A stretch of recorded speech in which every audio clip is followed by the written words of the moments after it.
In the pandemic summer of 2020, I spent my time tracing a genealogy, not of a family, but a building.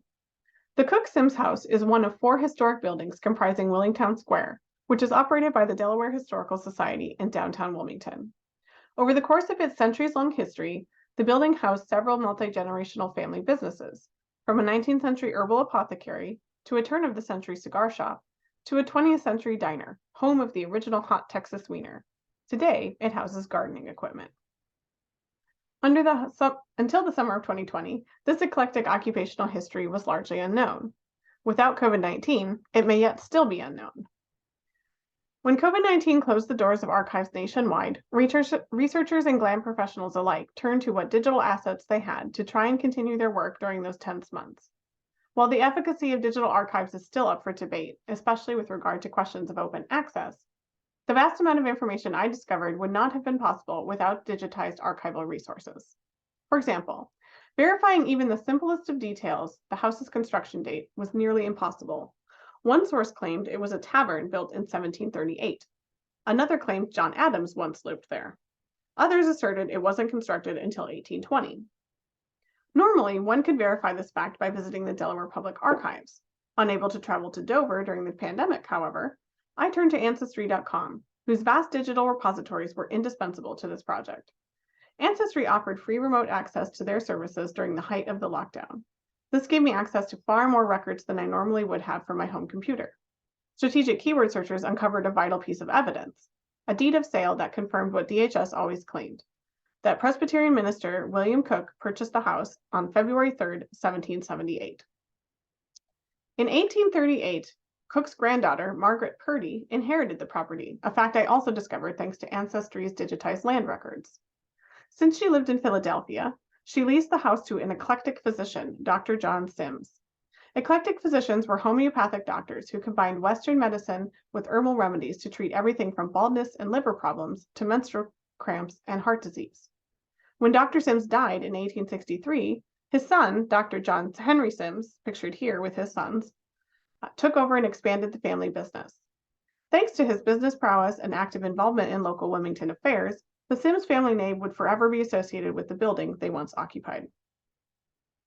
When the Sims family vacated the building in 1892, I confronted a 70-year silence in the archive.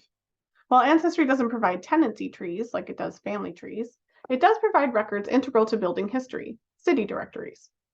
The Cook Sims house was originally located on the northeast corner of 4th and King Streets. By performing keyword searches on the building's street addresses, I found its next-generational occupants, the Pogues. By 1893, David Pogue had turned the apothecary into a cigar shop. By 1903, his son Harry was running the business.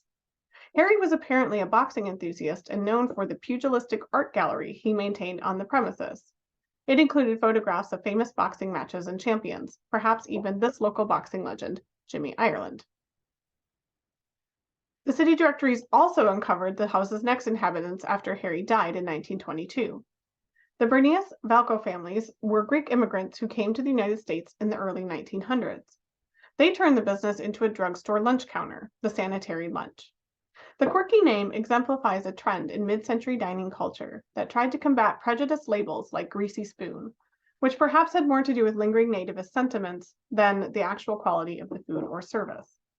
In fact, during the civil rights era, Mabel Valco was widely renowned for her community activism against discrimination by Wilmington officials.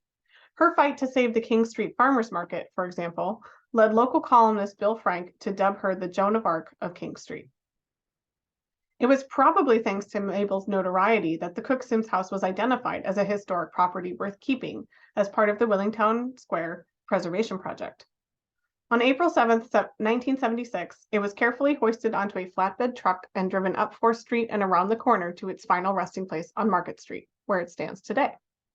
Most of DHS's files are newspaper clippings covering this move. While these articles are freely accessible in DHS's archives, many are held behind paywalls in commercial databases like Ancestry and newspapers.com. Ironically, then, this era is one of the most well-documented but lesser known by the broader public. Of the 211 hours I spent researching the Cook Sims house during that isolating summer of 2020, only 8 were spent on site at Delaware Historical Society. My research therefore exemplifies how to keep archives relevant in the digital age. It highlights what digitization and, importantly, open access can achieve.